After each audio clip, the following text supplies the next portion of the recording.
Now trying the 2004 Dry Creek Valley Syrah. So again, Dry Creek Valley is a fairly large area, or a very large appellation, and wines very drastic styles from all over the appellation. So of course, as a tiny production, you're coming from very specific locations. It gives a little bit about what makes this your Dry Creek Syrah. Yeah, Dry Creek's a great place to grow Syrah. It's a great place to grow some of those warm weather grapes, as we call them. You know, you see a lot of Zinfandels coming from Dry Creek, and a lot of kind of Rhone varietals. But the Syrah is a perfect one because it gets very, very hot, but it doesn't get superbly hot. You know, you'll get in the high 90s, mid 90s, but you won't kind of break the triple digits. And that's great for Syrah, which is a really sturdy grape with a big, thick skin, and it just kind of hangs there and ripens up really nicely.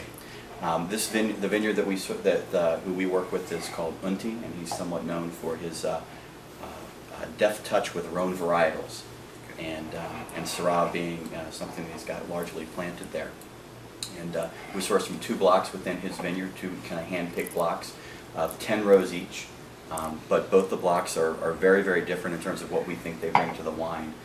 One grows north-south and the other one grows east-west, so they get different type of sun exposure, and they're going to ripen at a little bit different rate and period of time. And we think that what that does in the end blend of the wine is it creates kind of that peppery spiciness from one of the blocks, and then kind of that really fruit-forward characteristic and lushness that is enigmatic of California Syrahs, and it's going to make it slightly different than some of the other Syrahs you're going to have from other parts of the world.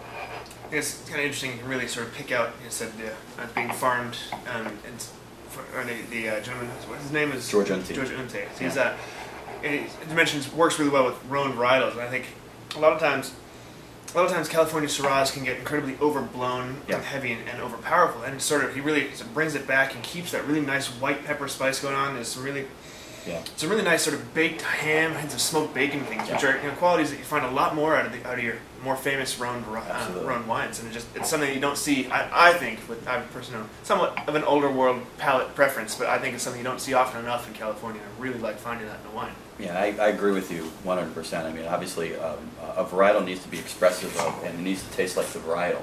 And I think in California, a lot of times we overmake wines, and we make things that, you know, the Pinots that taste like Zinfandels and the Syrahs that taste like you know something else. But you know, one of the big missions and goals for us was to make sure that we work with a grower who really had a deft hand at making sure that they were bringing out the true essence of the varietal. But in the same sense, you know, we live in California, and we have a very, very consistent climate, and we get great ripe fruit. And I think for us to move away from that to create something that might be too spicy or maybe a little bit too austere would not be doing the region or the grape justice for the region that we're growing it within. So you get a little bit of that kind of spice, but you also kind of get really nice ripe fruit, which, hey, we're in California, and if you're looking for California wines, that's what people are looking for.